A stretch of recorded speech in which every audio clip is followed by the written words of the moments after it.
बिस्मिल्लाहिर्रहमानिर्रहीम।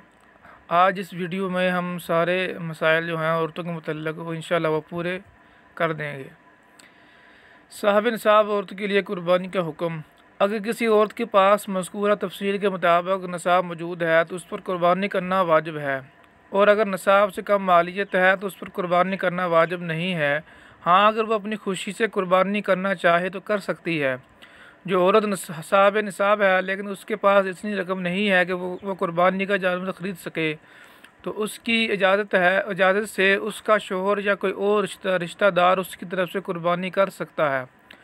और अगर ऐसा भी मुमकिन ना हो तो वो औरत किसी से कर्ज़ा लेकर कुर्बानी कर सकती हो तो ऐसा ही करे, और अगर ऐसा भी मुमकिन ना हो तो फिर वो अपने निसाब वाले माल में से कुछ फ़रोख्त करके कुर्बानी का जानवर ख़रीदने का बंदोबस्त करे।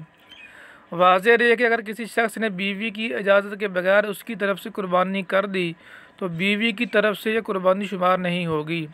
अलबत्ता अगर शोहर का हर साल अपनी बीवी की तरफ से भी कुर्बानी करने का मामूल हो, या उसने इजाज़त ले ली हो, या बीवी ने आज खुद उसको कहा कि मेरी तरफ से भी कुर्बानी कर दो, तो शोहर के लिए इसकी तरफ से कुर्बानी करना जायज़ है।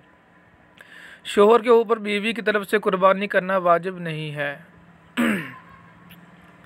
जानवर ज़बह करने के वक़्त ख़वातीन का बापर्दा हाज़िर होना। नबी अकरम सल्लल्लाहु अलैहि वसल्लम ने हज़रत फ़ातिमा रज़ियल्लाहु अन्हा से फ़रमाया, फ़ातिमा जाओ अपनी कुर्बानी होने के वक़्त हाज़िर रहो। इसलिए जिस खातून का जानवर ज़बह हो रहा हो उसके लिए मुस्तहब ये है कि वह अपने जानवर के कुर्बान होने के वक़्त जानवर के पास मौजूद रहे, लेकिन इसके लिए ज़रूरी है कि वहाँ गैर महरम ना हों, और अगर हों तो पूरी तरह पर्दे के साथ रहें।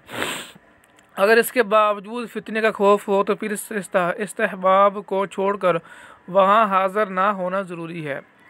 ख़वातीन का अपनी कुर्बानी को खुद करने का हुक्म। मज़बूता असाब की औरतों का ज़बीहा नाजायज़ या मकरूह नहीं है।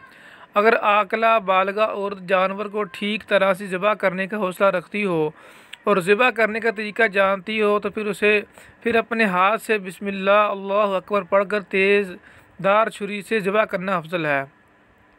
अवामुन्नास में यह मशहूर है कि औरत का ज़बीहा जायज़ नहीं, इसलिए इसकी कोई हकीकत नहीं। हाँ, जो औरत कमज़ोर असाब की हो तो उस खदशे की वजह से कि शायद जानवर की सारी रगें ना कट पाई हों, मकरूह है।